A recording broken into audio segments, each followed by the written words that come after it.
Good afternoon, everybody. We're very excited because we have two wonderful people, Donna and Titanya Dahlin, speaking to us today on energy medicine and energy medicine for children.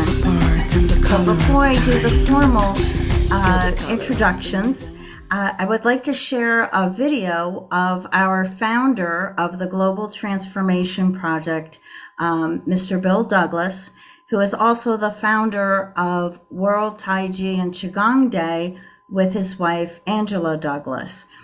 And that was a grassroots effort that happened over 25 years ago, and it's now an international event.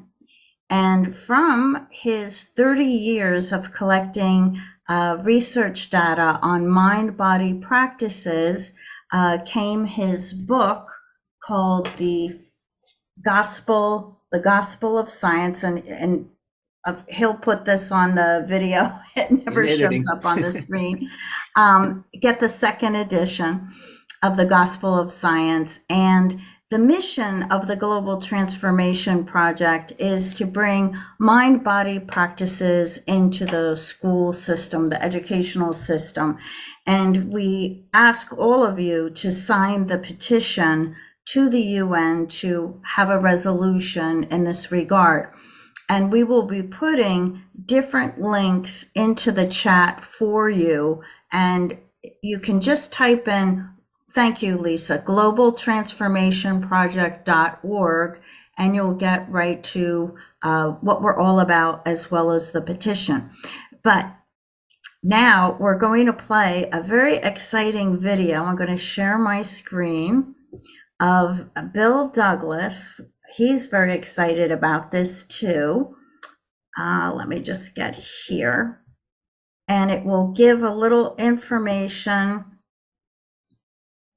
about what we're doing. And Bill, when I hit the video, let me know if you have difficulty hearing this. Okay. I just wanted to mention just real quick, this discussion series, this monthly discussion series, Dr. C.J. Rhodes and Siobhan Hutchinson here has really been the backbone of this thing.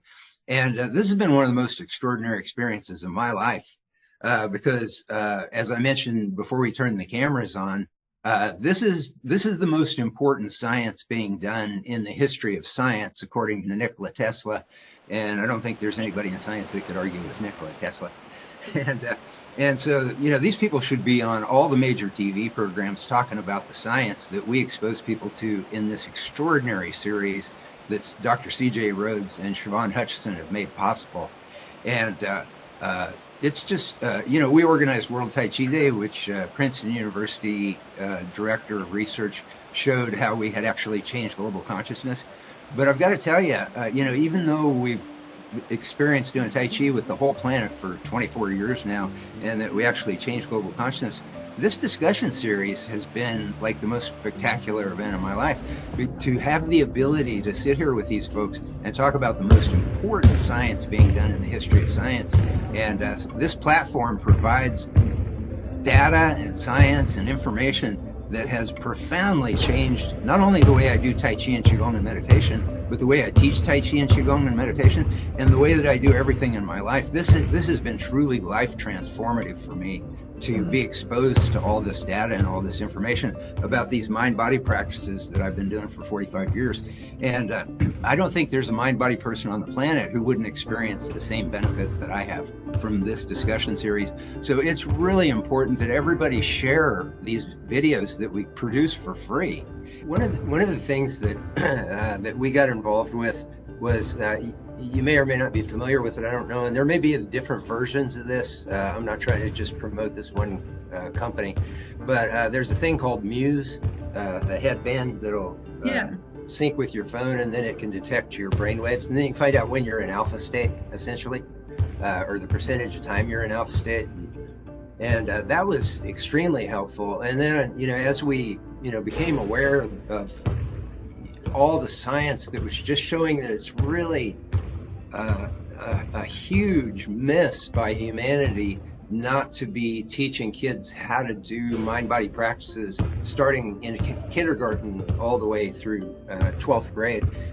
We have a United Nations resolution. Everybody can sign the petition to advocate for a non-mandatory, suggestive United Nations resolution advocating mind-body education K through 12 in public education worldwide. And what we're advocating is what we call the Big Five. Because they have, in some cases, millennia of research behind them, but they have a huge amount of modern medical scientific research. And that's Tai Chi, Qigong, meditation, yoga, and mindfulness. And so as I'm going through all this science, it becomes increasingly apparent that what makes them special is that alpha state component. In Tai Chi, we talk about Wu Wei and flow and things like that. But, from doing Tai Chi and Qigong for 45 years, it's real obvious to me that when I'm in that state, it's alpha state. Because you get, once one of my students got me the Muse headband, it was like, that's when I realized, oh, okay, that's what this feeling is. And so we realize now that, if we get this into public education, it'll be quite easy to determine whether children are going into alpha state. And it wouldn't be like we're introducing a foreign concept. Dr. Spady mentioned that Dr. Bruce Lipton. Okay. And thank you, Bill. That was wonderful. I hope everybody realized that you were doing the basketball and you were getting the basketball in there with no problem. You kept doing it because you were so mindful and aware of what you were doing and utilizing these mind-body practices to do that. Yeah. I was horrible at basketball in school, so I never picked up a basketball for decades. And then the combination of learning, when I started learning about all the science on the potential of human consciousness and how mind-body can augment that, facilitate and expand the possibilities, it's like it invigorated me into throwing myself into mind-body practices, and then having my mind unlocked with the science and talking to expert teachers like Donna and Titanya, to see larger possibilities and the combination of these things. And so, if we're teaching this to kids in school, the potential of human consciousness in addition to their mind-body training, Tai Chi, Qigong, yoga, meditation, and mindfulness, God knows where this would take the planet. Thank you, Bill. So we're delighted and excited to have both Donna Eden and her daughter Titanya Dahlin with us today. Many of you already know that Donna Eden is a pioneer of energy medicine for over 4 decades. She is a New York Times bestseller with 3 books on energy medicine with her husband, Dr. David Feinstein, a psychologist, researcher, and proponent of EFT. I believe they are working on their 4th book. They are both internationally known for their passion in teaching everyone how to access their own healing abilities by working with the 9 energy systems of the body. In addition, they have published research articles on the effectiveness of these techniques. Titanya is a 3rd generational intuitive healer. She's also the leading life color aura expert in the world and a founding faculty for the Eden Energy Medicine Certification Program. As a former award-winning and international professional dancer, she merged Eden Energy Medicine with healing movement and music to create her own popular movement modality, Energy Medicine Dance. We are looking forward to her 2 energy medicine for kids books that are in the works. One is already published, Chakra, which we will show and put in the chat, as well as a lot of YouTube videos, a lot of free YouTube videos on the Eden method and also Titanya's work as well. From my own experience with the Eden Energy Medicine Certification Program and additional workshops with these two extraordinary women, I could not be the teacher and the person that I am today without them. It is our great honor to have them here today to share how they work with energy medicine with children. So we're going to spotlight them. Lisa, if you could help me. We're going to get you. I see you. I'll spotlight you. There you go. Hey, everyone. Hi. Wonderful to be here, Siobhan. Yes, Thank you. and it's wonderful to see you, Siobhan. Oh, thank you so much. So you two are just so radiant. You're just glowing with the energy. I'm already vibrating. So thank you so much for being here. Now, there are a lot of people in the audience or attendees right now who have done the program, and they're here. And there are some people here that may not really know what you two are about. So I thought maybe we could just give a little idea, and then if you could talk about how you utilize energy medicine with children, because that's our mission, to get it into the educational system. So thank you. Hey, all right, me, all right. Well, energy medicine, well, I think is the best medicine in the world because they are natural tools of using your own energies that move through your body or circle around you that you can shift. And when you shift them, not only does your energy shift, but your mood and your spirit and your mind shift. You can lift yourself out of stress. You can access joy and appreciation and gladness. You can take away illness and even very heavy diseases, as in my body. I had multiple sclerosis very badly from the time I was 16 to 31. And using my own energies, when 5 specialists said that I could not be healed, that I was not going to be able to walk much longer, and I wasn't walking a lot of the time, and that I was told to get my affairs in order and get somebody to take care of my kids. And I think that's what really got me. I didn't want anyone else raising my kids. Donna, I hate to interrupt here, but I just have to say that's so beautiful because I have several students in my hospital classes that are dealing with MS. I can't wait to edit this video and get it out so that they can see it. Oh, I can't tell you. I mean, again, 5 specialists I went to all over the country, and I was told there was no way because also my organs were breaking down. I'd had a heart attack at 26 or 7. I had asthma. I was allergic to everything under the sun, but the worst was the MS. And you were in a wheelchair when Yes. I was in elementary school, and she hasn't been in a wheelchair since because of energy medicine. So, Yeah. Yes. I mean, one of the things that energy, first of all, energy is the basis for everything. I mean, we aren't solid. We are these lattice works of force fields. And when you affect the energy, you affect your physical body completely. And you can get in harmony with it, in rhyme with it, so that you more and more understand what you can do. And what we see is that, well, people who learn how to self-regulate, which I love that Tanya is really taking this in with children and helping children learn to self-regulate with energy tools and techniques.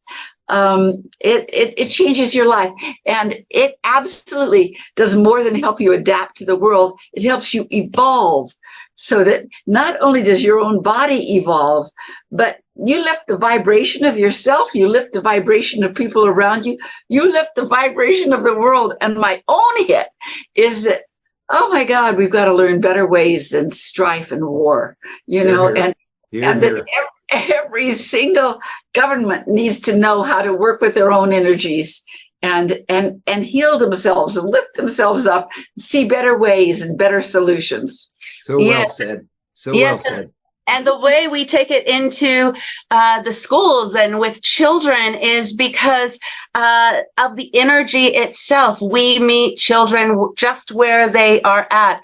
And there are so many children coming onto this planet who have a lot of diversities, neurodiversities, learning different ways. And so when we can meet them in their own energy, which is part of the energy medicine, everybody's individual in their energy, then we can help them with learning challenges in school, help them to socialize with others, or expand their spirit and their emotions, and pretty much cross over the right and left hemispheres of the brain, which is at the base of everything. And when you get and do that, then a lot of things can come on board.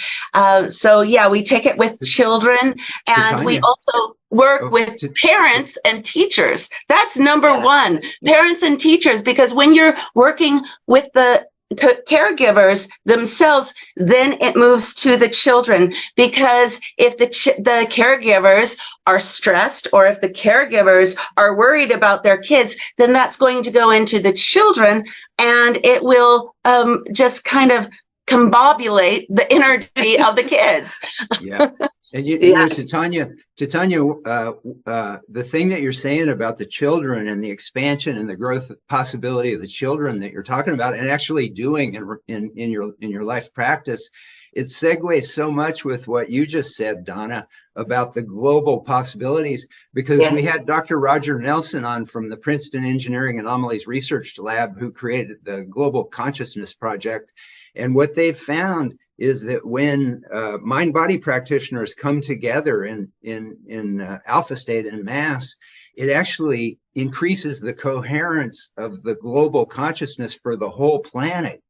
So the work that you're doing with children and the vision that we share of getting it into schools all over the planet, getting mind-body teachers all over the planet into their local public schools. It does these amazing things you're saying for, like you say, for children, but at the same time, like what Donna was saying, it's changing the consciousness of the whole planet at a higher vibratory rate. The possibilities of this are so exciting. I'm so glad you guys are here today. And it's not a struggle. I'm going to tell a story on Tanya. When she was a little girl, she didn't talk. And I felt like she was my perfect daughter, because when I was young, I couldn't ever find words to talk and explain myself. And Tanya, then she was Go ahead. She was klutzy. She was klutzy and was the last child picked, on a baseball team or any of those things. And she just slowly began incorporating some of the energy techniques by the time she got to high school, and she wanted to be seen differently than she had been seen. And she was the only freshman picked on the drill team because she could do the splits by just moving her energy and finding out how to. And I had 4 different types of dyslexia as well. So with energy medicine, it helped me. So I knew it was really hard growing up and not having any system, a school that could reach who I was, because I was so different. And my mother's work really helped me. And so that's why I went into becoming a Waldorf school teacher, and I'm working with children because I wanted more for children and the next generation. But look at her. This is somebody who is alive with expressing herself now. This is somebody who could not have done that at another time. This is why it's so exciting to come together, because there's God knows how many, hundreds of millions of people all over the planet who have stories like what you're sharing and what we've experienced, me, Siobhan, everybody involved with this, these practices, and Donna, in such a profound way, but these practices are so transformative. And it just makes me feel like we should be able to get hundreds of millions of signatures for this petition, because people all over the planet have this incredible story like you're talking about, Titanya, and Donna. There's something else.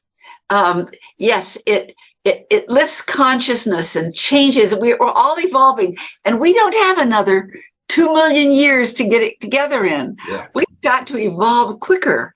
And so we've got to prime the evolutionary pump, and you do that with energy. And it also, some of the side things that people don't expect when they really have begun to shift their energy and to know that they can self-regulate the things that are going on in them, they awaken to a sense of wonder and awe and appreciation and gladness, and it changes everything. I mean, joy starts moving through a person's body, and children who don't have confidence start getting confident. No, it's so important. Yeah, you empower the children in order to help them connect to their own energy and know what to do when they fall down and get hurt. And a simple thing like just putting your hands in a beautiful circle and removing some of the energy of that fall could empower them to learn their own self-healing, self-care work. And it's so important. One of the things that my mother and I know, because I'm a life color reader, we understand that there are children being born on this planet that are after the indigo children who were born in around the harmonic convergence of the 80s.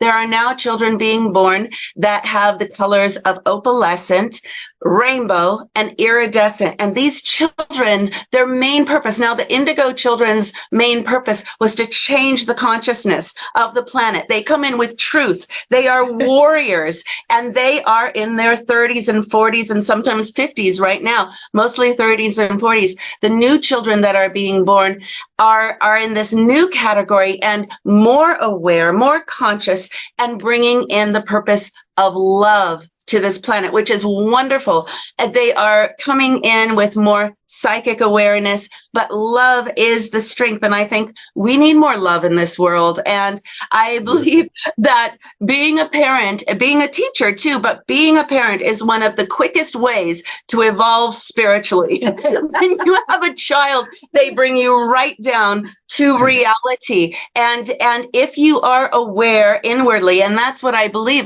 these children are coming in, and we all choose our parents. We all choose the children, and it's pretty amazing. Even if it's the most challenging child, they are there to help you evolve, and they are in their truth of, if they are challenging to you, that means they're challenging to you, but they are perfect in their own beings, because they are especially the children that are being born right now are to help us evolve. And that's what I believe, in incredible energy coming in with these children. That's beautiful. That's beautiful. I agree. I'm with you. Right. I was just thinking a couple of things.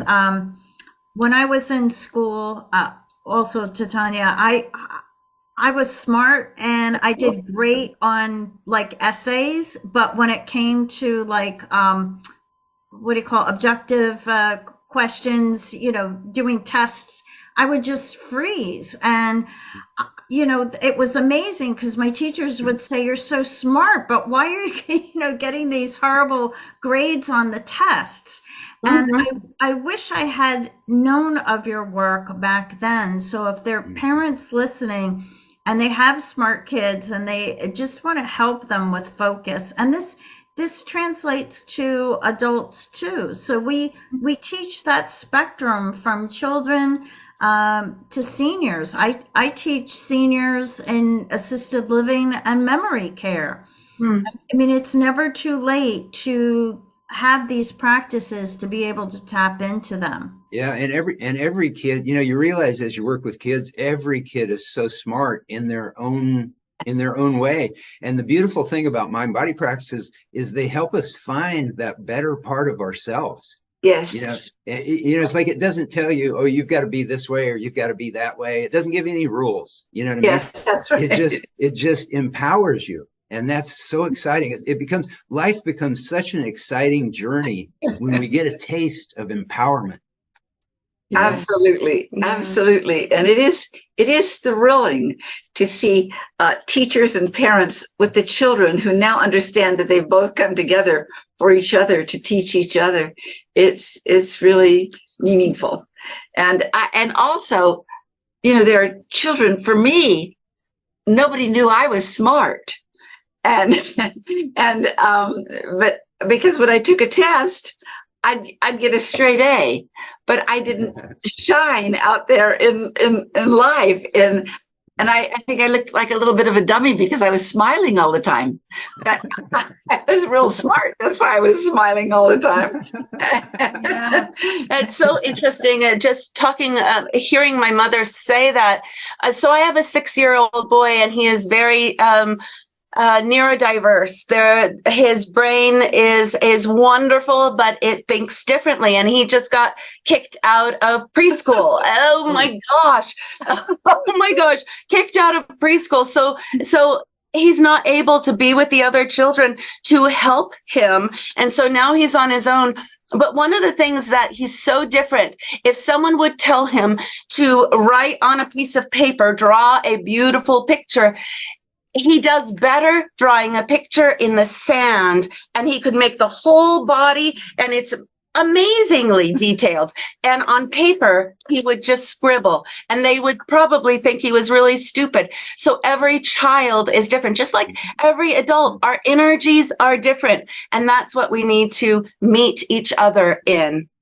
Yeah. And, and you see, with adults, like, I think you mentioned dyslexia. My daughter-in-law was dyslexic. And I'll tell you what, she's an adult now. She's in her, around 40. And she is like the most efficient, organized. She does like payroll and all that kind of stuff.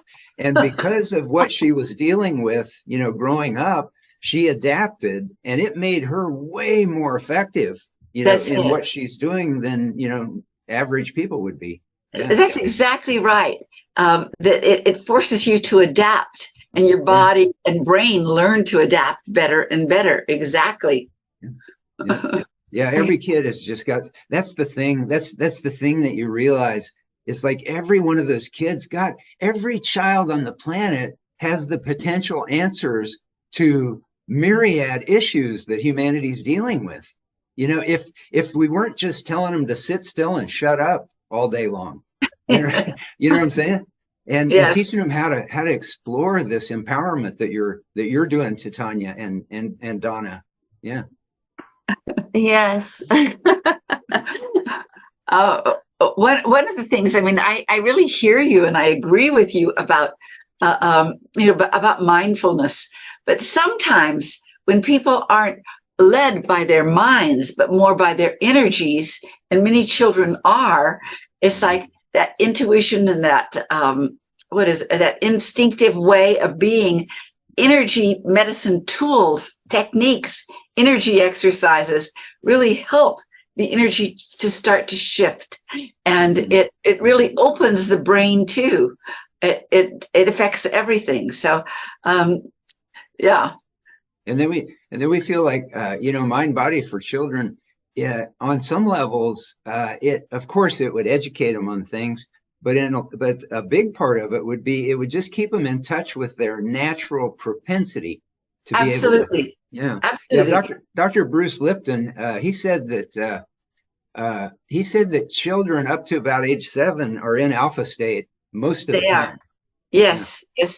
Yeah, in Waldorf schools, they really don't allow the children to come in until their adult teeth come in, which is about the age of 7. He realized that they have finally incarnated into their being, and they can finally kind of stand in their power. And so that's when the schools start for Waldorf kids. Hey, kid. Yeah, we got a cat. We've got a cat crawling all over us. I found it really interesting. I can't remember. It was one of the Nordic countries. I can't remember which one, but their students had the best education ratings on the planet, and they had no homework. No homework. Right. When they got out of school, the kids went and played or whatever. It's so important. Playing is an amazing educational tool. They've got to be able to play, and they are also moving their energies in their body, and Yes. And getting outside is so important too, to help regulate their system. The earth has its own rhythm. And when children get in touch with that rhythm, they can also calm down their system.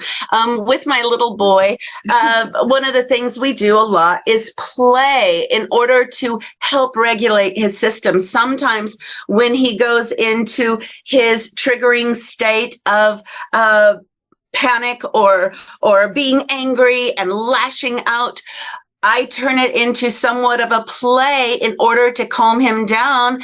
And then we can actually meet and figure out, okay, why was he angry? Because now his system is more calm. That play helps you shift the energy when you bring it into play. It's just like if two people were coming into an argument and all of a sudden something happens where they are laughing. Something happens in the middle of an argument and it shifts the whole energy.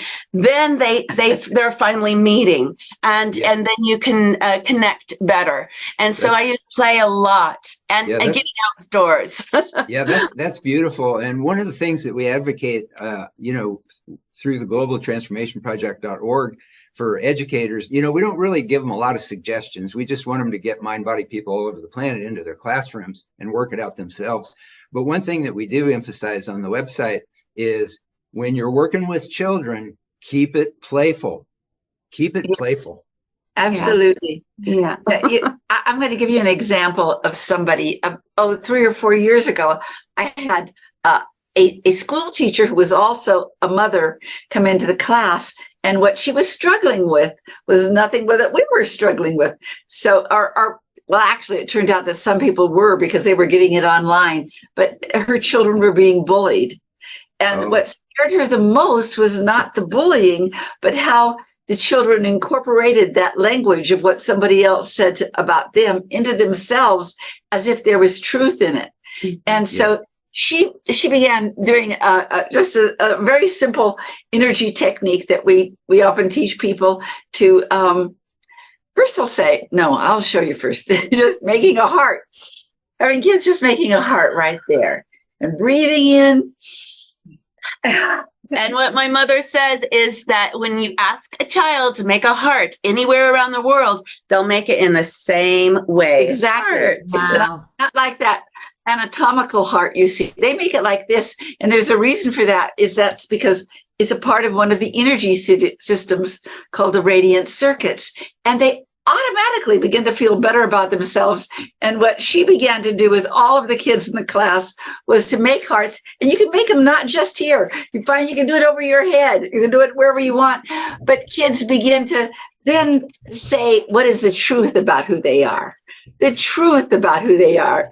I am wonderful. I am whatever, and make the hearts. And it really shifted her classroom. And then people don't get the belief systems of those things they learned in childhood in their 20s, 30s, and 40s and keep it going. And so they can't step forward in life because they think that they don't have the confidence because someone told them they were this or that. I love that, Mom. Affirmations. I have found, to be honest with you, it's like in Tai Chi and Qigong, in my training 40 years ago, they talked about smiling to your internal organs. And to be honest with you, a 20-something young man, I thought it was stupid. But what I didn't know was that 40 years later, I was going to be collecting all this science and discovering that affirmations are scientifically proven powerful. Well, and Tesla talked about this, as well.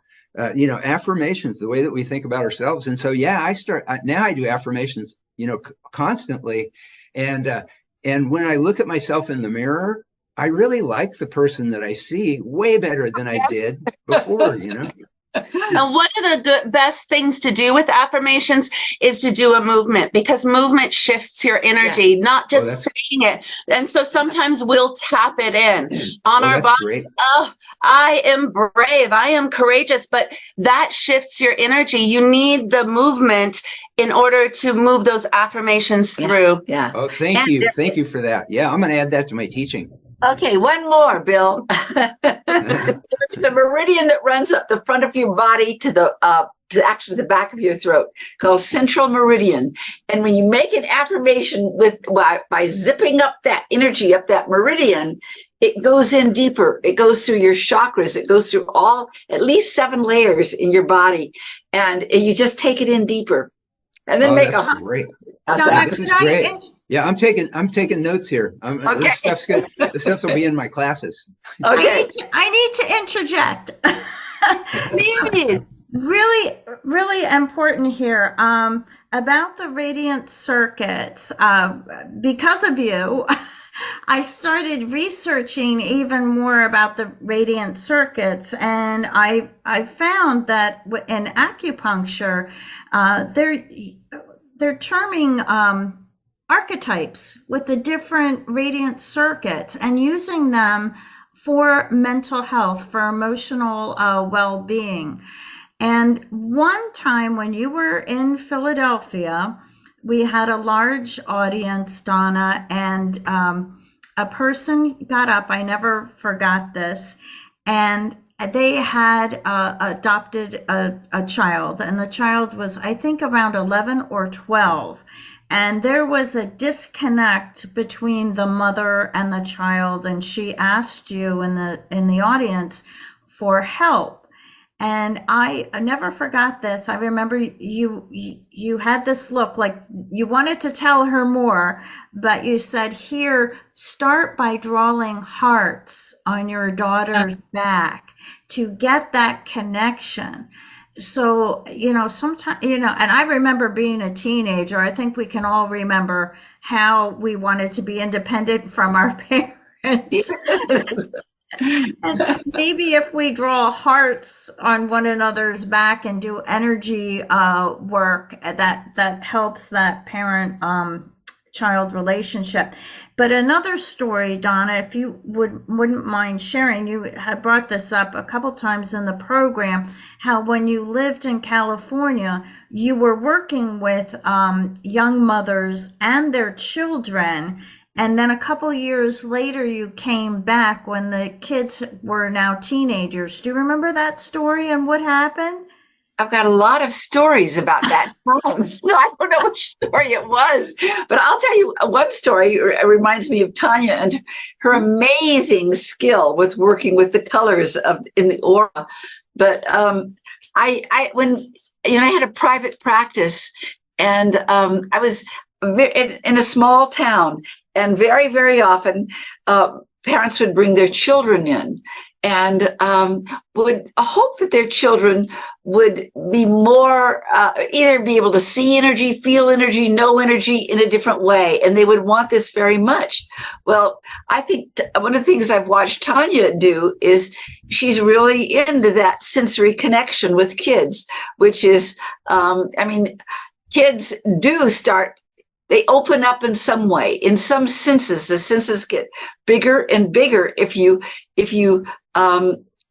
start working with energy. And Tanya, I watch her with her child, that when instead of making him bad and go to your room, she instantly grabs him and starts touching him and feeling him and turning him upside down. And he becomes happy again. And then tries to remember why he was mad. And this morning I heard him say, I don't remember. Yeah. So he just learned the word hate, and maybe it was from me, maybe it was from his dad. And he just in the last 2 days. So I picked him up and I shook him and I shook out the hate. Let's shake out the hate. So he's laughing. He's laughing. Shake out the hate. And if me or your daddy has said hate, you shake us. You shake out the hate. So I turn it into something where it's not so bad. Oh, don't say that. That's a bad word.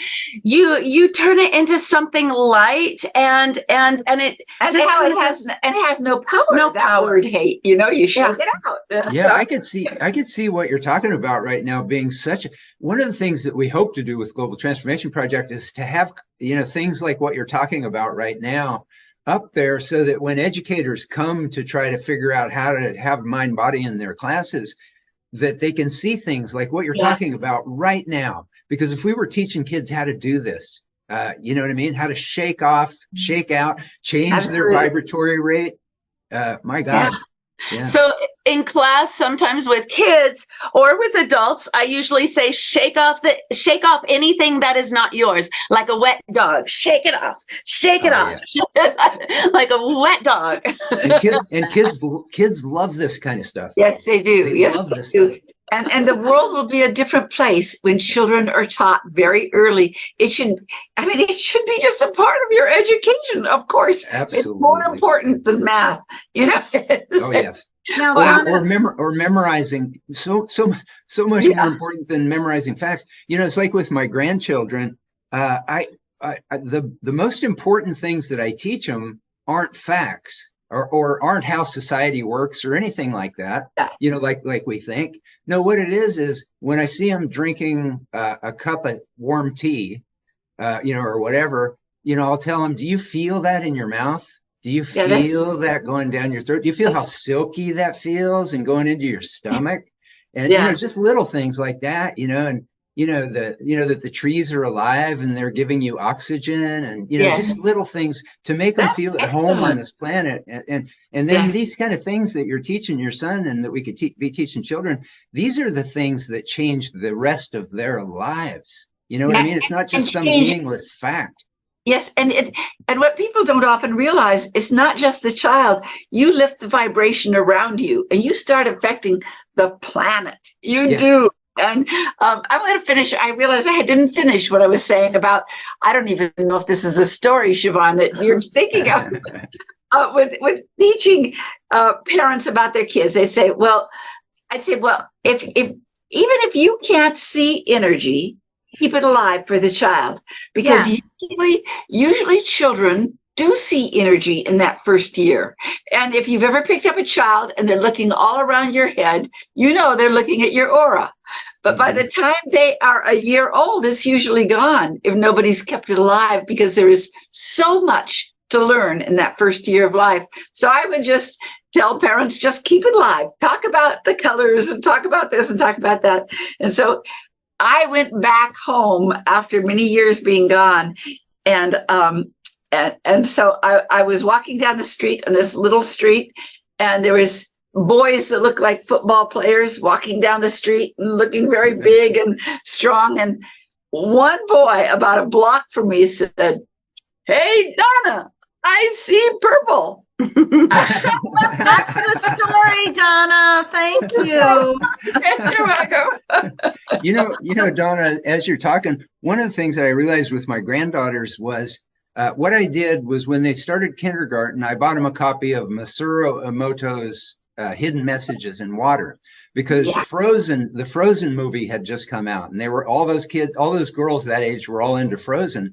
And I showed them the crystal pictures, and I told them, when people think different thoughts at the water, that it can make more beautiful crystals. Yes. And so then, you know, they would look at the crystals and they would go, "Oh, what does that one say, gong gong?" Or what does that one say, yay yay? And I tell them, what it says. And I said, now you're starting school. You're going to be able to read and see what they were thinking to help make these crystals. And I'll tell you what, those two girls carried that book around. I bought each one of them when they started kindergarten, a year apart, and they carried that book around like it was like the Bible. And what I realized from that is that children understand that this life is magical, just like Einstein's and Tesla's understood that. Yes. You know, they knew everything was magical as adults with their intellect. Okay, I'm going to tell you a magic story, Bill. I'm butting in. I'm going to tell you a magical story. Oh, please do. Yeah. Okay, and then after that, Keith has a question for you, so I'm going to leave him on. Should I take Keith's question first? Go ahead. Give us your thought. Sure. Give us your thought, Donna. Yeah, now tell us your magic.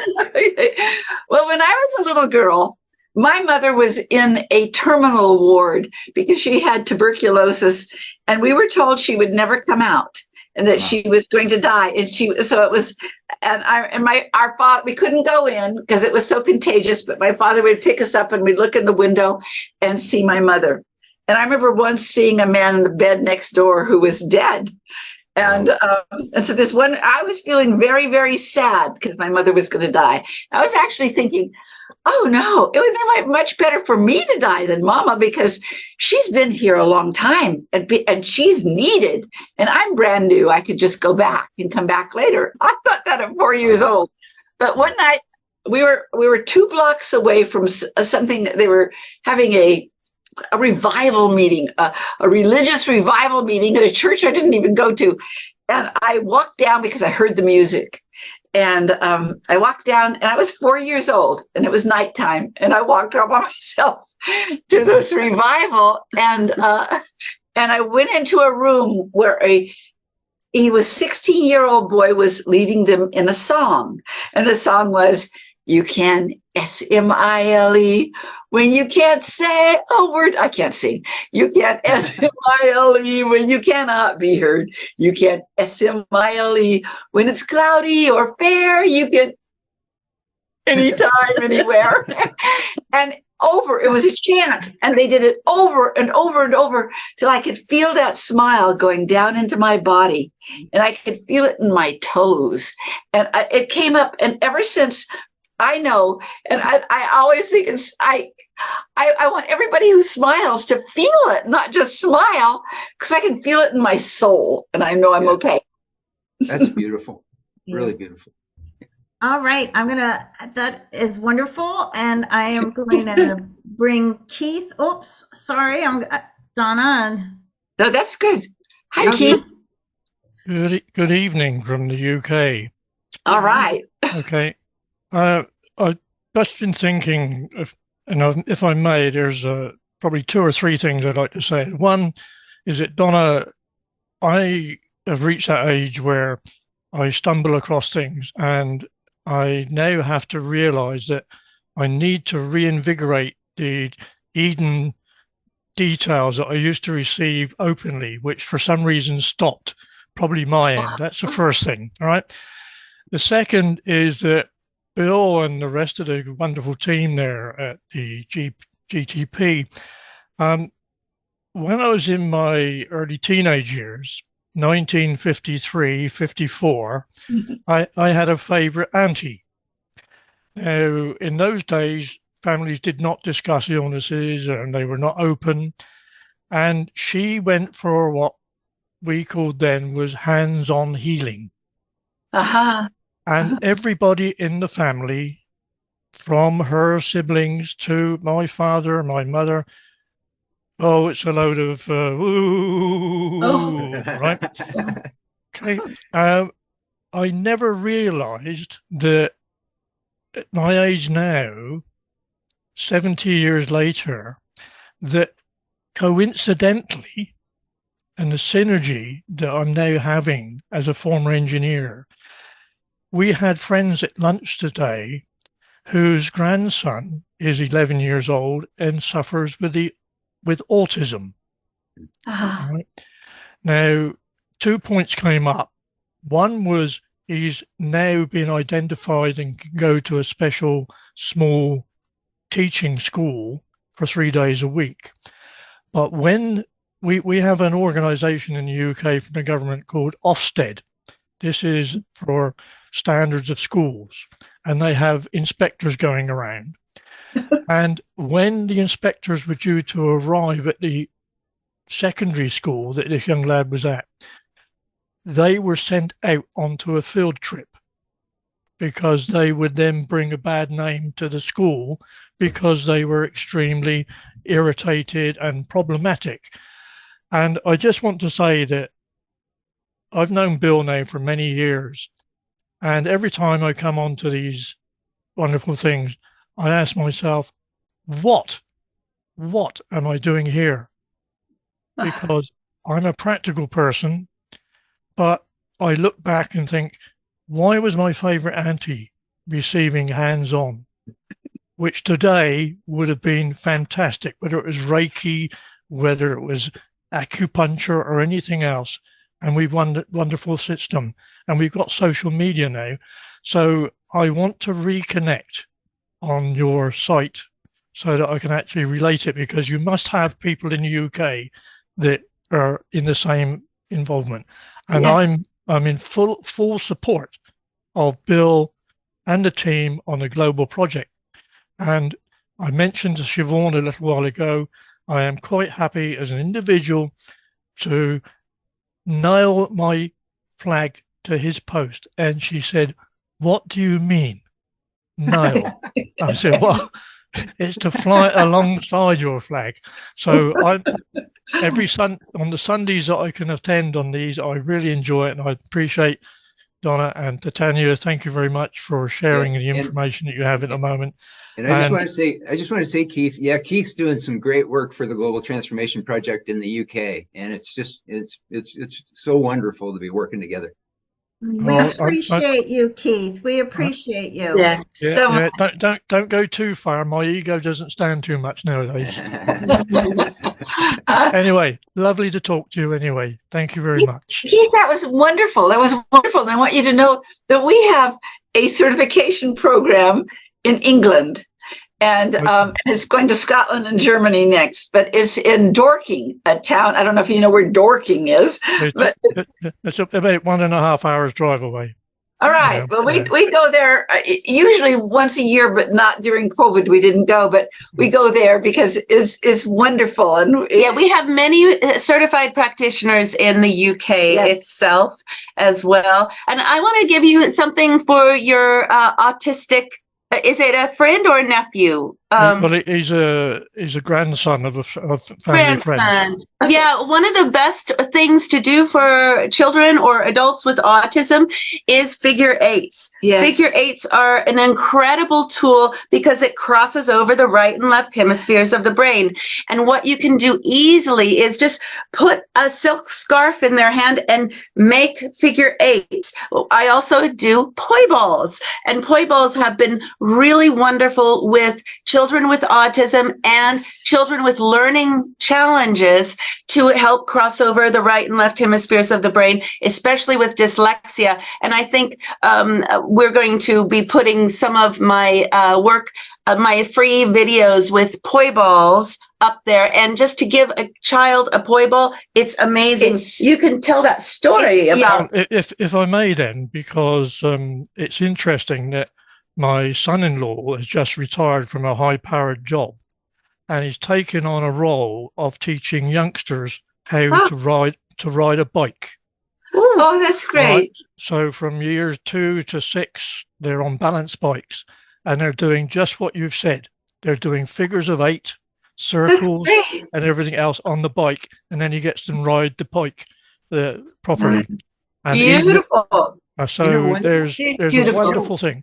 And one thing I'd like to interject here while you're still on the figure eights is since a lot of our audience today is probably Tai Chi and Qigong teachers, one of the things that we do in Qigong when we're warming up for our Tai Chi in the moving Qigong is we shift from one leg to the other. And you let your hip muscles relax when you sink back and forth. And when you let your hip muscles relax, then you start making a figure eight. Yeah. And we really, kind of get lost. We encourage the students to really get lost in the flow. So every Tai Chi and Qigong teacher out there, I just want to emphasize, like I always do, we can learn things about our Tai Chi and Qigong from people like Donna and Titanya that we might not have seen, the vast import of. And so these kind of discussions like we're having right now, these can elevate your practice. You don't have to talk to a Tai Chi or Qigong teacher to elevate your practice. The mind-body community has so much to share with each other. Yeah, so thank you. Thank you. I'll tell you one more thing, a wonderful memory we both have. There was a man about 10 years ago who was taking all of our classes, and he admitted to me one day that he was there for only one reason, that he had an autistic child that he had never been able to even communicate with. The child couldn't talk, and he didn't seem to, nobody knew what he knew or if he knew anything. And so he decided he would, because of the way we were teaching figure eights and poi balls, I said, you've got to take Tanya's class. Tanya was teaching poi balls that day, and he went out there, and everybody in the class learned how to do poi balls, but he had a struggle with poi balls. He couldn't make a figure eight with the poi balls. And he said, oh, no, if I can't, my son will never be able to do it. I said, just take the poi balls and try it with your son. And he took a video of it for us. Gosh, if I could find it, I'd send it to you. Maybe we do. I'll see. If I do, I'm going to send it to you. But he, as soon as he got home, he handed the poi balls to the son without showing him anything. And the son started making figure eights automatically. And I mean, it began opening things, and the son and he began to be able to communicate. And that is what helped me in school with the learning challenges is poi balls. That's what my mother saw, the energy crossing over. And that's all of a sudden my schoolwork got better. I got to focus more. I even got a little social because people were noticing, wow, what's that? What is she doing with the poi balls? I say the right hemisphere governs the left side of the body and the left hemisphere governs the right. And there are crossover patterns all the way down in your DNA. You've seen those pictures of DNA that are figure eights all the way down. Yeah. So that's what. Yeah. Okay. Tanya, is it okay if we show the poi ball video part of it? Sure, no problem. Okay. And while I'm finding it, let me say something while you're finding that, Siobhan. Sure. I wanted to just add to what you were talking about. We had Mohammed Essef from Egypt who teaches a color energy system. And anyway, when some of the people that came to him, their children had to come along and they were just in the room, because they didn't have a babysitter or whatever. And then what they discovered over a period of months is the children started giving those treatments to people. They were absorbing it, and they didn't even seem like they were paying attention. They were just playing in the room. Yes, right. All that. Yeah. Yes, that's right. That's right. I mean, you can do figure eights on another person. You can do figure eights on somebody who can't move their arms. Figure eight them, and it's incredibly good, and they will start making progress. It's the most healing symbol you can create in a person's body. Yes. I feel that when I do the Qigong, since you've brought it to my attention, the power of that, I realize now when I do the Qigong and my hips, my pelvis starts to do the figure eights, it's a powerful feeling. It is. Yes.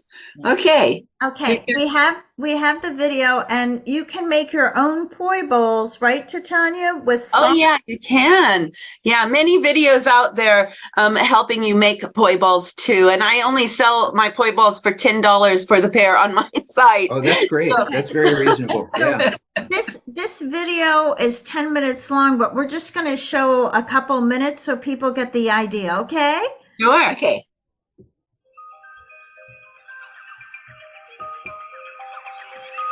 Look at you go, Titanya. Wow. Hi, my name is Titanya, and I would like to show you some simple techniques to do with poi balls. These are poi balls. They were created from the people in New Zealand, actually the Maoris. And they started with the women as communication tools, and later on the men picked it up as tools to strengthen themselves for stamina when they would go out to war. And there is so much more history about poi balls, so if you want to go on over to my website, energymedicinewoman.com or energymedicineforkids.com, I will tell you more. So let's begin. So, if you are an adult, the regular poi balls will do for you. But if you are a child, you want the poi balls to be as long as the child's arm and fitting that little pom-pom in their hands. So if it's too long, you might want to wrap it up, okay? And you might want to do that if you have shorter arms too. So let's just begin with one poi ball. That's the easiest thing to do. You want to put it in between your thumb and your pointer finger with the pom-pom right there, okay? And you want to just get used to it.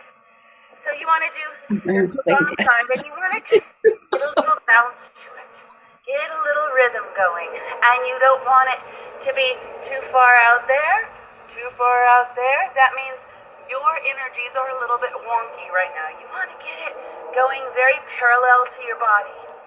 And then you're just going to start to walk. Walk forward, walk back, just get used to it. Go up high, go down low, and then eventually you're going to cross over.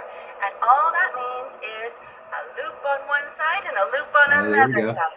Figure eights. And if this seems too hard, then try closing your eyes. Sometimes it helps you just to close your eyes because you get out of your head and you go down into the kinesthetic feeling. So once you get the figure eights going, then you can bring it up high, you bring it down low, you might want to put on some music, you walk forward, you walk back, you just get really used to it. Walk all around. This is great. I love it. Thank this, you, this would be the Titanya. kind of thing. This would be the kind of thing that would be so cool in schools. Yes. You know? And they do it in New Zealand and in Hawaii for their recess. They bring out their poi balls, and it definitely helps integrate going back in school and focusing, and then going out and doing the figure eight crossovers. Oh, I'd love if you come across any video of that, I'd love to put that up on the Global Transformation Project site. Okay. And we have some of the links in chat, so check the chat. We had two questions, Donna and Titanya. One was, will you bring the certification program to Wales? I know that's not too far from England, but Oh, I want to know that we've taught quite a bit in Wales. We don't have a certification there, but boy, that's a real possibility because it's going to Scotland and Germany now. So we loved Wales. And people were real receptive, and it was great. And then the other question is, when are you going to offer a class on energy medicine for children? I think Miguel, if you're still with us, I think Miguel was asking for adults to teach children. I think that was the question. Oh my gosh, I would love to teach that. Well, I'll put it on my list of things to do because I think that would be wonderful. Last year, we came out with a course for children, and there's a lot of great things that you can take as a teacher or a caregiver in that course. It's on my mother's site, theedenmethod.com. It's Energy Medicine Magic for Kids course. It's a 3-week course, and it is a really good course, like especially if anybody is a homeschooler. It would be a really good thing to do that 3 weeks in a place of their own studies, working with their energy. 20 minutes a day. But I think it's, there's more for adults in that course every single day, but it's pretty much about half an hour to 40 minutes a day for the kids, maybe even less. But the parents have more support in the course itself. Yeah. If you Forgive me, did you say that was a class, like a video class that they could take? It's a course. It's a whole course. It's a 3-week course that we came out last year on my mother's website. I think I sent it to you in an email link, Siobhan. Is that what? Okay, I didn't understand that. Of course. Okay. And I have a feeling sometime in this next year, there's going to be an amazing discount for the course. We're going to bring it back with a discount, but right now it's just there. But just look out for that. If you create a course teaching adults how to teach children how to do that, it would be great to at least have some clips so that people can find your link that we can put on Global Transformation. And I'm also realizing that we should invite, yoga, Tai Chi, Qigong, meditation, mindfulness teachers to submit short videos of how they would recommend that adults could teach children. I think that would be such a valuable tool because until, I'm sure you can agree with me, Titanya, until you've actually tried to teach children how to do mind-body practices, you don't really know how to teach children how to do mind-body practices. You have to get the baptism by fire. Yeah. That's true. So true. Oh my goodness. But if those of us who went through the baptism by fire can share insights, that could really expedite this. Exactly. Yeah. I'm putting that down on my list, Bill. I'm sending you a video. I just want to say very quickly, I see Gloria McCahill. Hi, Yes. Gloria. We must have Hi, Gloria. ESP because I just wrote her and said, Gloria, do you want to jump in? Gloria does wonderful work. Wonderful work. Yes. And she has grandchildren as well. Hi, Gloria. Jump in. Donna and Titanya and Donna, it's great to see you. I just want to go ahead and give you kudos, Titanya, because with the autism, I had some children with autism that I worked with in my practice, and definitely the figure eights were huge. And I had just actually told your mom the story about one of the boys that came in that was about 8 years old at the time, nonverbal, very severe, really had a very limited attention span. And the first thing he did was he jumped up on the couch and pressed his spine against mine. And the mother said, "Oh my gosh, I've never seen him do that." And I said, "Well, I know exactly what he's doing. He's communicating with me because the spine is the main communication center." And so I started doing figure eights. And she didn't think he got anything. But later on, they went to the beach at Omega Institute because the grandmother lived up there. And when they turned around, he had drawn a massive figure eight in the sand beach. Wow. That's a picture of it. So Yeah. he entered all that information. And later on, when he went to do horse therapy, the grandmother had come to me to take classes because she wanted to help her grandson. And the young boy was having difficulty. He was throwing a tantrum with the horse. So the grandmother got up and figure eighted between the horse and him. And they were able to go off and do his horse therapy. Wow. So today, That's a he's great. 8 years old, but it was fantastic. And then another boy that I worked on, very sensitive with feeling the energy of others. And so I had to use color several feet out from the field with a purple scarf, like you were talking about, moving it around. And I was able to slowly come in and get closer to his body. So it was really fantastic to see how well it worked. Yeah. Yeah, I love that. I'm glad you spoke up, Gloria. So Yeah, glad. I love it. One of the things that Gloria just brought up, which is something that I was going to bring up earlier, but figure eights between people, that communication that sometimes a mother cannot communicate, possibly from adoption and the disconnection, figure eighting from you to the child, even if you're a teacher and you can't connect, that is so important. This is an absolute, and it's good for couples too who are having trouble getting on the same wavelength. I'm going to tell one last story about figure eights, okay? About, has it been 10 years? 12 years, 14, about Tanya. She had a near-death experience about 14 years ago. About 14 years ago. And she was in the hospital, and we were told she wasn't going to make it till morning. Oh my. And I was so terrified. And I walked in the room, and I just felt like I got hit by energy on the edge of the room. And she said, "Oh, Mom, that hurts. That hurts." It's because, and what I saw was her aura has separated from her body. And that's what I always say when somebody is dying. Their aura separates from their body. And so I couldn't get close to her. So I stood by the wall of the hospital and just started doing figure eights to her aura.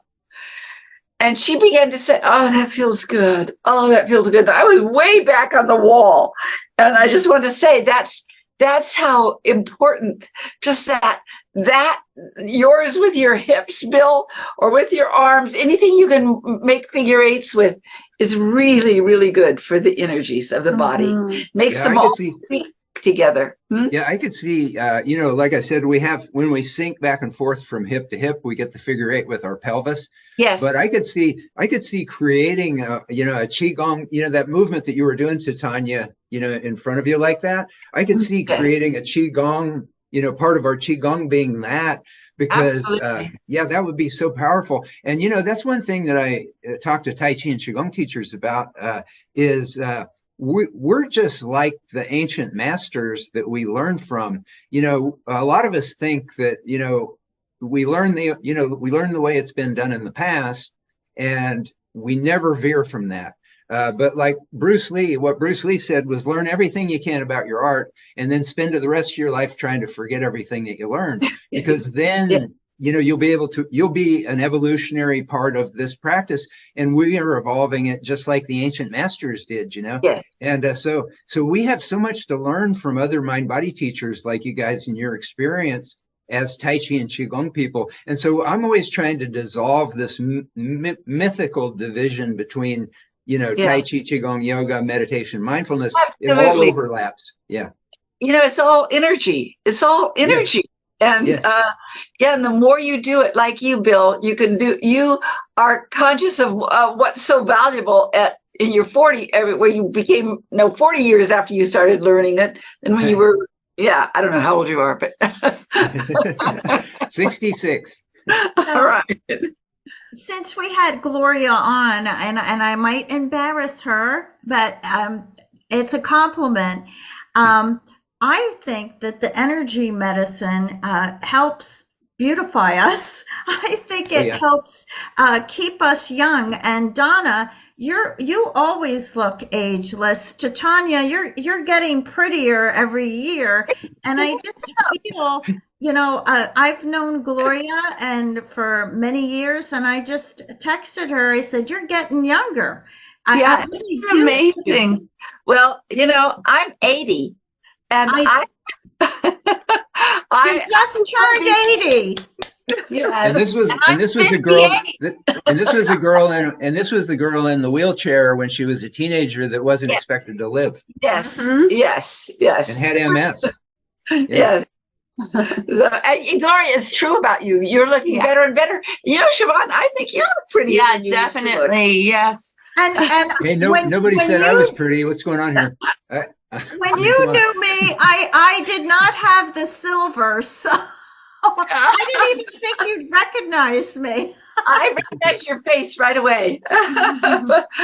Looks like Terry has a question. I don't know. Yes, she does. So okay. Terry, if you could unmute yourself. Oh, you're muted, Terry. Unmute. Yeah, Okay, I wrote it in the chat, but I didn't expect to get called up, but thank you. Donna was my first energy teacher. So I'm super excited. And right now I'm staring at the energy medicine kit in this cute little package. That was my first pendulum. So a lot of water under the bridge and a lot of practices I still need to readopt because they fall by the wayside. So you're inspiring me to go back to it. And frankly, I have to look at the chat to see what my question was.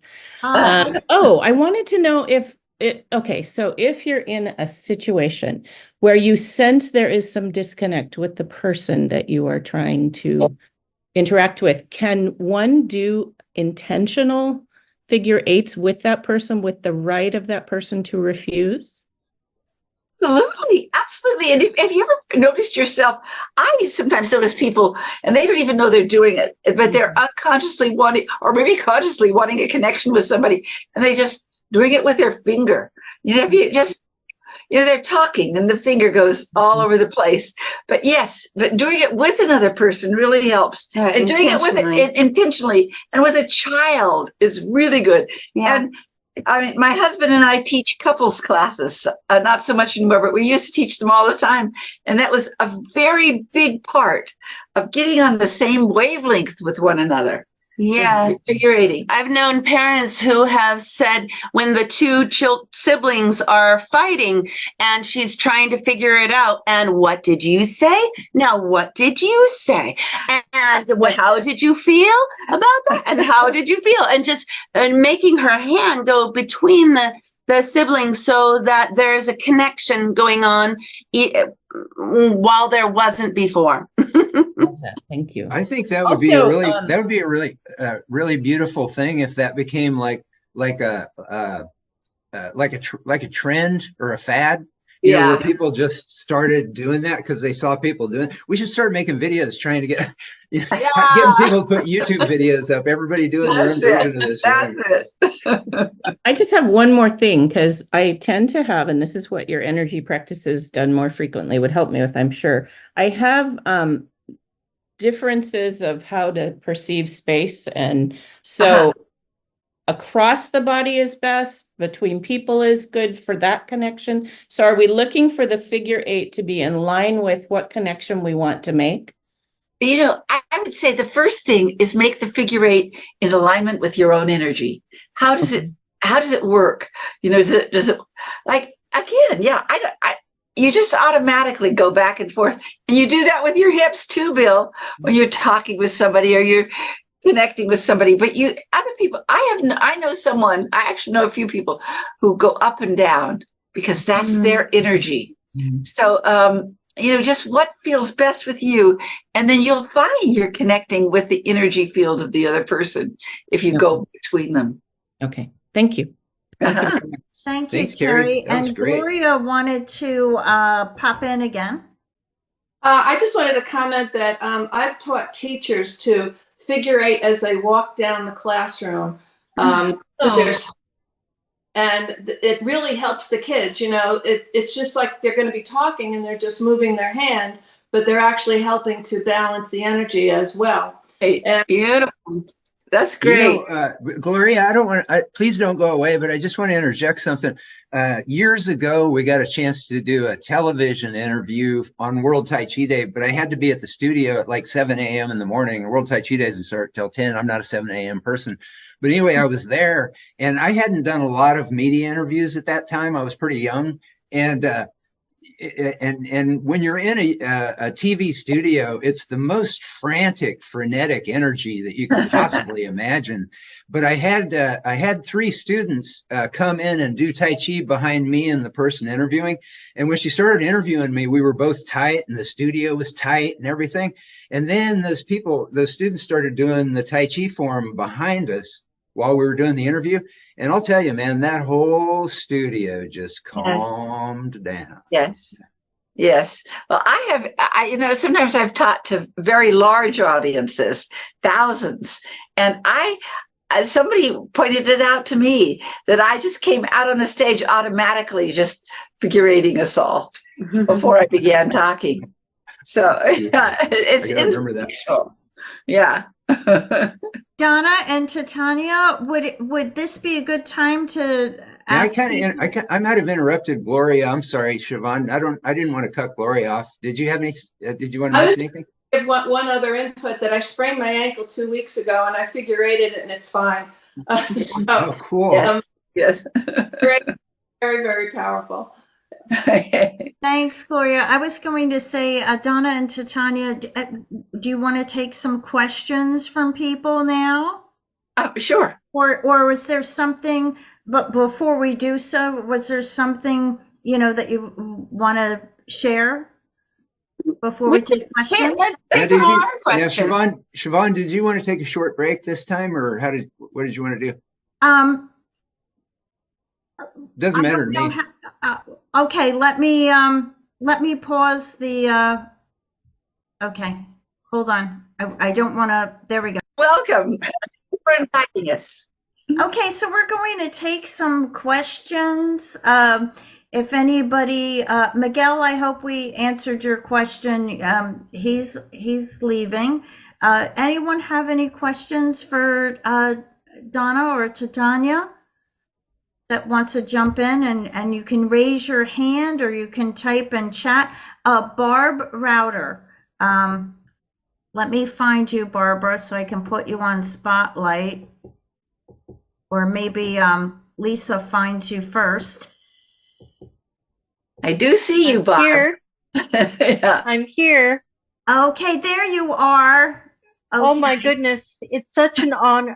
Oh my goodness. It's such an honor for me. I met Donna in 2014 in Toronto, Canada. Oh. And so anyway, since then I've had a stroke in 2019.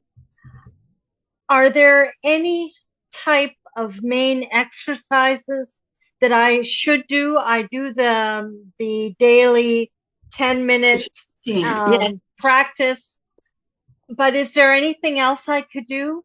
Yes, let me tell you some things, okay? One is, now a part of the daily energy routine, you also do the crown pull, right? Yes, I do. Okay, after you've done the crown pull, start holding the neurovasculars on your head. Now, do you have an energy medicine book? Absolutely. All right. Yes. Then open to neurovasculars and you'll see the diagrams of where they are. And keep your fingers, you don't even have to concentrate on it. Keep your fingers on the different points all over your head, and it helps the blood flow go there. And any kind of stresses in your head or body will start dissipating. Okay, for at least do it a couple of minutes on each place. Okay, so you're going to be watching a TV show. Doesn't matter. And I'm going to tell you a third one. Right here behind your ears, you go all the way down, is the vagus nerve. Right. The vagus nerve. Now, you can just even hold your vagus nerve. Just hold it and let your breath out. Okay, let your breath out, Barb. Your vagus nerve goes to everywhere, all the organs in your body, and it calms everything, And when things are calmed, then communication and connection between all the cells becomes possible, and things can get better and better and better. I would always sedate triple warmer too. And she's going into penetrating flow with it. That's right. You know how the palms of your hands are on your chin. Okay, there's an energy in the radiant circuits that come up to your chin, and it's called the penetrating flow. So you've got both. Okay, you've got several things going. I'll tell you. You've got your triple warmer you're calming. You've got your vagus nerve you're calming. And the penetrating flow means that it'll penetrate deep into your body and things will begin to shift. Yes. And I'll add to that is the figure 8. So things you need to do. Absolutely. Also, if you don't do figure 8s around your eyes, just because, especially because you wear glasses, I would always one of the things I love to do with glasses is to take off your glasses and put them under running water or a river or something like that to get the polarities back in balance, because you have the optic chiasm right here. And when people wear glasses, sometimes it's a disconnect between the right and left hemispheres of the brain. So if I take off my glasses and I'll start figure 8ing around, because the stroke, anybody who has had a stroke needs to cross over because it becomes parallel, it becomes homolateral, and you want that to cross over. So I do this, and sometimes I even press in because it helps your eyes. It'll help your eyes pressing in to points, and wherever there is a point that feels a little tender, go in a little bit more and then go to the next point. Go to the next point. And it'll help your eyes as well as some of the energies that you have shifted with the stroke. Then we keep thinking of things as we look at you. Brilliant. I want to tell you one last thing. Thank you. One last thing, Barb. Okay, so you've done the figure 8. Yep. When it comes up to here, at the last time you do it, push in hard and just push up to your hairline. It'll just help it go into your brain deeper. Thank you so much. Oh my goodness. You have been so invaluable to me, and I've taken the course with Melanie, Dr. Melanie, well on the vagus nerve. So anyway, but Donna, it was so nice meeting you, and I'm just so grateful. Thank you, Barb. Thank you, Barb. Thank you. Thank you. Thank you. I can feel a difference just from what you've been doing, leading us through. I mean, I can feel a difference in the energy. It's really beautiful. Yeah. Thank you again. Uh-huh. Hi, Mayuki. How are hello. you? Hi. Hello. Thank you so much. I expected that I'm going to be on the screen. And Donna and Titanya, I'm so grateful to see you and to asking you directly. Yeah. So can I ask a question? Yes. Please do. Yeah. Okay. About the figure 8. Yeah, I know that it's so good. And then I do all the time. And also my question is, to do figure 8 for remotely. So somebody, for the children or somebody. Yes. I do it, but I really wanted to make sure that it's how good that is. Oh, it is so good. Can I add one more little thing on a figure 8? If you want to do it on your body, if you're feeling confused or just out of it, if you take one hand and put it on my right hand's on my left shoulder. Now push in deep and pull it to the opposite hip. And then put the other hand over here, push in deep on the shoulder and pull over. And you can just do it over, and you do a figure 8 with both hands that way. Yes. Okay. And so what you are asking also, I used to do intentional exercises when my father was sick and he was a few states away. And what I would do is do all the exercises, but I would have him in mind. I would have his body in mind, everything. And sometimes he would call me up and I felt like he had a stroke too. And I felt like his speech and his communication were a lot clearer and more fluid. And I have a feeling it's because I was doing work on him from afar. I was doing it on me, but intentionally sending it. And yeah, and I do it for my son too, because he's very, very hyper and sometimes hard to calm him down. So I will do it in his field. I'll do the exercises. I'll calm down. And sometimes he'll follow the energy and calm down right with me. Yeah, so it's so good. Don't go away. Oh, yeah, I was doing imagining like somebody here and they're doing that, but I'm hearing that to do for myself. Yeah, and we can do it for the planet as well. Imagine figure 8s in places of the planet that need it. That's so important. And Miyuki, don't leave yet, but I just want to interject something. We're hoping to have somebody from the Institute of Noetic Sciences on in coming months. It's January. But what their research has shown is that consciousness is non-local, and that we can have an effect. Somebody can be on the other side of the planet. They can be on the other side of the universe, according to physics. Yeah. Absolutely. I'm not going to talk about this, but my husband and I have just finished a book that'll be out in May on tapping and people who have been traumatized, how to move the trauma out of your body. What many of the people in one of the groups that he's in, they have done some real research showing that non-local, like you're saying, Bill, from a distance can really affect everything. I mean, it really affects consciousness and and planetary too. It makes me think, World Tai Chi Day and World Yoga Day, the Princeton director, they found that we had increased coherence and global consciousness. Absolutely. It'd be interesting to have a day where you get people all over the planet doing the infinity symbol. Yes. Tanya, put that on your list. Yeah. Okay. I think we have room for one more question. If there's anybody else that has a question. It's so nice to see you, Miyuki. Yes. Thank you, Simone. We shared together the hotel room when we took your program together, and that's how we became friends. So Gloria was living in New Jersey, and I had to meet her out in Phoenix, right, Gloria? Absolutely. Right.